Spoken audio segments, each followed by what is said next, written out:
Welcome to the Brattlecast, where we talk about books. We talk about all kinds of books, old, rare, out of print. We even talk about new books on occasion. And today, Jordan Rich here, of course, as always. Today I'm with Ken Gloss, the proprietor of the Brattle Bookshop in Boston. You're glowing with the post-Academy Award glow that people have after they won an Oscar. You didn't win an Oscar, did you? I was disappointed. Yeah. I expected an Oscar for Best Location, although I don't think that's a category. Maybe that's why we didn't win. Best used bookstore location in a movie, right? Yes, well, I definitely gave myself an award for that. What are we referring to here? Well, what we're referring to is the movie The Holdovers, which was nominated for Best Picture. Paul Giamatti was nominated for Best Actor. They had a few other.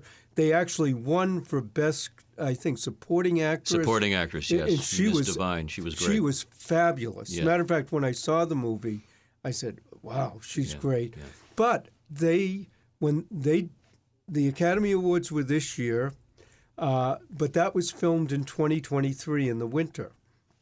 And the location people, when they were looking for locations in Boston, contacted us, got in touch with us, wanted to have a scene with books. Our outside book stands were exactly what they wanted. We negotiated a deal with them, which, quite honestly, if they wanted to come every day to the store and pay us that much money, I'd be very willing to do that. But when they actually got the Academy Award nomination, I have to admit, I usually watch the Academy Awards. I enjoy them, but I don't have a particular favorite. I don't have a particular reason for watching. And like I said, it didn't win Best Picture. It made the nominations. Oh, yeah. But what really fascinated me about the whole process is the reaction we were getting from being nominated as a location or of a movie that was nominated. Mm-hmm. Leading up, once the nominations came out, we were starting to get press from all over the country I didn't realize this, but there are people who follow the Academy Awards and like to travel to the locations and see the actual locations and what they actually look like at the time. So we were getting tourists in who were coming specifically because we were in the movie. And Boston has become a movie mecca. There are actual tours, Boston, Hollywood tours now that happen. And you're absolutely right, Ken. People come to Southie to the bars where they filmed the Whitey Bulger movie. I mean, every kind of potential set. So that's fascinating. People wanted to see where... people were coming in for that, but we were also getting... an air magazine for Virgin Airways called. They wanted some pictures because they were doing an article on Boston and film locations. Mm-hmm. We got some of the local news stations who contacted us the week before, came down, filmed at the locations. We got people calling up from around the country asking about the shop and giving descriptions. We had people even emailing, and my wife thought this was one of the more unusual ones. They go, well, was it the store's books, or did they bring in the books too? And she assured the person that we had plenty of books to fill our outside. And I understand you told me this before, that Paul Giamatti himself enjoyed the store. Well, not only was he there the day they were filming, which was a Saturday, but the Monday and Tuesday after that, he was still in Boston. And he came in, and he bought books. He has, I guess, a huge book collection. He loves used bookstores, but also he was very friendly and talking and chatting with myself, my wife, the rest of the crew there, even some other customers. A question that often comes up behind the scenes, peeking behind the scenes. You said it happened on a Saturday. How long did the whole process take for a short scene, really?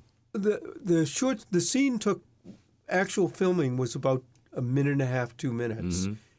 It took a full day of filming, which I have a lot of pictures of, and it was fascinating to see the way even they set up across the street from us to make it look older. The cars they brought in, I particularly liked the 1970s police car, Boston I remember. Police car they had. Yeah. For about 2 days before, though, they were in the store sort of checking out locations where they could change, where they could go to the bathrooms. They were sort of checking out lighting and power, but we didn't have to be closed for that. The day of the filming, though, it was all day. They were there early in the morning. They finished later in the afternoon. And one of the stories that I really loved about telling people about the shooting that surprised me, the extras who were sort of just walking, they were great people. Matter of fact, we talked with them more because they weren't quite as busy, but they explained to me how they get to be extras in movies, what they had to do, the dress. So that was fascinating. But the film was set during the Christmas vacation, which was the whole idea of the movie. A student who couldn't go home from a private school, a teacher who had to take care of them. They made a trip into Boston. But the scene was Christmas. And they filmed in February, but there was no snow a year ago. We've actually had little snow this year, too. But there was no snow. They wanted snow in the movie. They went to a shopping center. There had been a few snowstorms. And you know how in shopping centers, when they plow, there are these big heaps of... They actually bought a truck of snow. Hence the budgets in Hollywood. Well, that's what my wife said. She said, now I understand why it costs so much for a Hollywood movie. Wow. But never in my imagination did I ever think there was a market for plowed snow in a shopping center. And not only that, they liked it because it was dirty. And so it actually looked like it had snowed, snow that had been shoveled and plowed. Other movies have filmed in Boston with fake snow, putting on the phony stuff. But that's amazing. They actually did that. Now, other things that happened in this that I found fascinating is we also got a lot of calls from friends who we either hadn't been in the store for a long time or we hadn't seen. And they call and was that your store? One of our good friends from Boston, who we haven't seen in a while, was on a plane trip recently to Europe, and he was watching the movie, and he went, oh, and then he emailed us from the plane and said, is that your store? I mean, it looks like your store. And we said yes.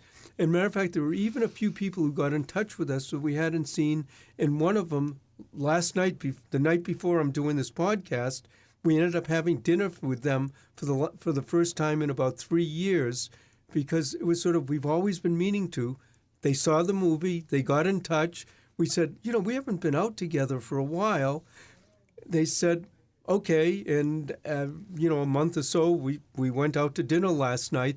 But specifically, not that we don't know each other, not that we haven't seen each other a little, but we haven't gone out. They saw the movie, and that... The power of mass media and cinema. Isn't it amazing? Well, and that's when they first approached us, we, of course, wanted them to do it. We loved the idea that we were going to be in the movie. Even though they didn't show our name in the movie, that's a whole other thing. But just the fact that we're recognized for that and so many little connections that we never, ever, ever would have thought would have happened, or that magazines would have got in touch.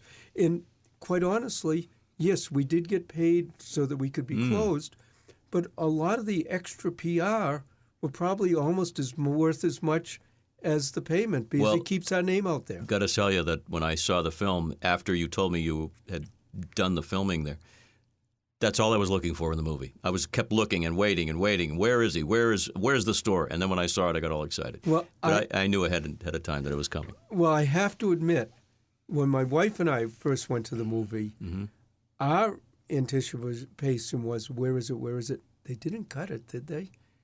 Because you always... Right. We didn't Cutting know on the floor, of course. that they could have filmed a whole days of filming, and it could have got cut and just sat on the floor in the editing room. It was there. We loved it.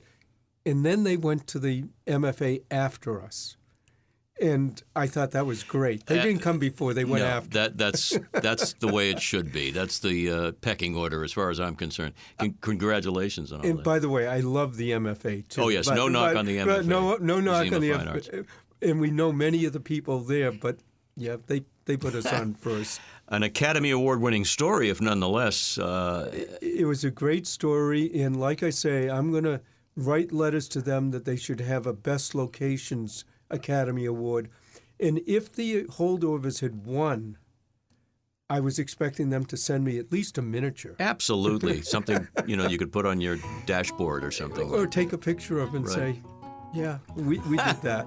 Well, again, a high honor to be a part of that great film, and more reasons than ever for people to get curious about the store and show up and interact with you and your team. Thank you so much, my friend. Well, thank you. The main thing is it's fun.